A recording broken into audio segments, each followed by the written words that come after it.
This controller has a high-res touchscreen, faders for effects control, and super tight integration with Virtual DJ 8. What is up, you guys? It's Joey for Digital DJ Tips, and today we're taking a look at the Reloop Touch controller.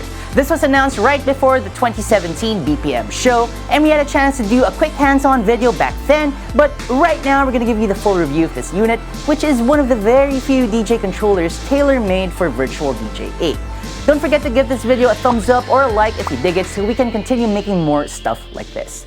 Now, you're probably wondering why there aren't a lot of controllers built specifically for Virtual DJ 8. Well, it's because Virtual DJ 8 basically works with just about any DJ controller out in the market. So it's kinda rare for a company to make a device that's purpose-built for it. And that's why the Reloop Touch made a splash when it was first announced. Its biggest draw is the onboard touchscreen that can display up to 4 virtual decks, and the idea is that having a screen on the unit means you don't have to do any screen gazing on your laptop anymore while you're DJing. Okay, so let's go dig into this controller. We'll talk about the touchscreen later on. Right now, let's start off with the mixer section here in the middle. The Reloop Touch is a 4-channel DJ controller that's got EQs, trim, and filter knobs per channel. The knobs work 2 ways. Filter EQ mode turns the bottom knob into a filter, and you can control highs and lows using the knobs above it.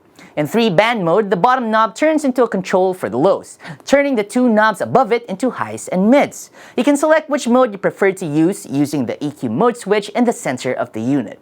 There are 4 volume faders here for each of the channels as well as a crossfader. The faders are loose and feel a bit plasticky, but well, they get the job done. Next, let's talk about the Jog Wheels. The unit has 2 Jog Wheels that buck the trend of bigger is better and are closer in size to what you'd find on a Traktor Control S4. They're quite loose and they feel a bit on the light side. I prefer weighted Jog Wheels or those that are stiff because I'm pretty heavy-handed when it comes to spinning, but I got used to them after a while. You also have the tempo faders here along with pitch bend buttons. Below the Jog Wheels, you'll find the fader effects unit. Other DJ controllers have knobs for effects controls, but here on the Reloop Touch, you've got faders. There are 4 faders and 4 buttons per deck, and you use them to control parameters in Virtual DJ 8. The buttons allow you to toggle controls on or off, and they also let you scroll through the available effects in the software. Again, the faders feel plasticky, but they're responsive, so I'm not too worried about them, but I probably won't slam the faders up and down while I'm mixing because it feels like the caps are gonna fly off, and I've done that with Pioneer gear, so yeah, obviously I'm not a careful DJ. Below the fader effects unit, you'll find the usual transport controls as well as the performance pads. The pads have 7 modes: hot cues, slicer, sampler, cue loop, save loop, beat jump, and key cue. You can combine any 2 of these modes using the split mode feature, which divides the top and bottom rows for 2 separate modes. Kinda cool if you're someone who doesn't always need 8 hot cues. Not every track you drop is part of a cue juggle after all. Behind the unit, you'll find a power button, a power socket, a USB jack, a pair of 1/4-inch master outputs, and a pair of RCA master outputs. It's also got a mic input in the front as well as a headphone jack. Alright, now for the main event, the touchscreen. The Reloop Touch has a 7-inch full-color high-resolution touchscreen that's able to display up to 4 decks in Virtual DJ 8. You can also use it for accessing touch effects, browsing your library, searching for songs using an on-screen keyboard, and mixing video.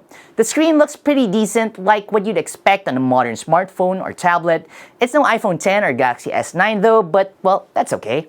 The refresh rate is also high enough so it doesn't look like you're using an old display with a low frame rate, and it actually looks pretty good.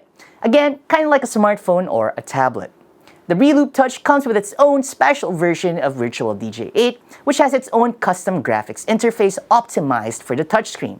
The screen comes in handy for accessing menus, but I found the interface to be a bit crowded and it takes some time getting used to, especially if you've been DJing with Virtual DJ 8 using a laptop for a while now.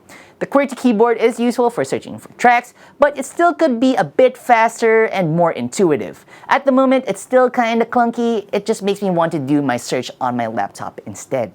That said, the screen is great for beat matching and viewing your waveforms, which is pretty much what you use a screen for while you're DJing anyway. You can also use it for video mixing, and the cool thing is you can see your video decks on it as well as what's being shown on your external monitor or TV or video wall. So yes, the screen's awesome, and yes, you will be looking at your laptop less. I was kind of surprised actually at how much I didn't need to look at my laptop anymore since I've got all the information I need in front of the Reloop Touch. But, at the same time, an onboard screen is more of a nice to have than a necessity. There are tons of great DJ controllers that don't have screens on them, and you can mix just as good. But if you really don't want to look at your computer while you mix, well, you're gonna enjoy this controller then. Now, one thing that I didn't enjoy was the installation and setup. Setting up the Reloop Touch takes a bit longer than what you'd normally expect on a DJ controller. First, you need to install a driver for the screen display. Next, you need to install a driver for the touchscreen gestures. And then, you have to install a special version of Virtual DJ 8 that's customized for the Reloop Touch. Skipping any one of these steps means the controller won't work properly. And, well, that's exactly what happened to me, which is why I spent a lot longer than I was supposed to.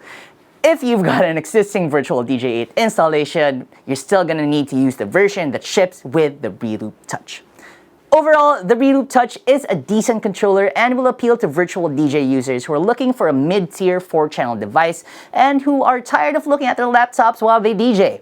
It's not a revolutionary controller though, even with the screen on board, and the plasticky build might turn off folk looking for a premium controller, especially considering how much it costs. It's a bit pricey, coming in at just under $700, and you can get controllers that feel more solid, such as the Numark NSX2 or the Denon DJ MC6000 Mark II, and they're roughly at the same price point, though you are lacking the high-res touchscreen, which we're willing to bet is where the bulk of the cost is.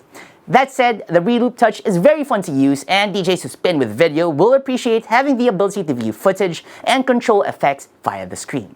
So that's it for this review video. I've got a full detailed article over at Digital DJ Tips. Click the link below this box. Give me a thumbs up and share, and don't forget to subscribe. My name is Joey. Thanks for watching. I'll see you next time.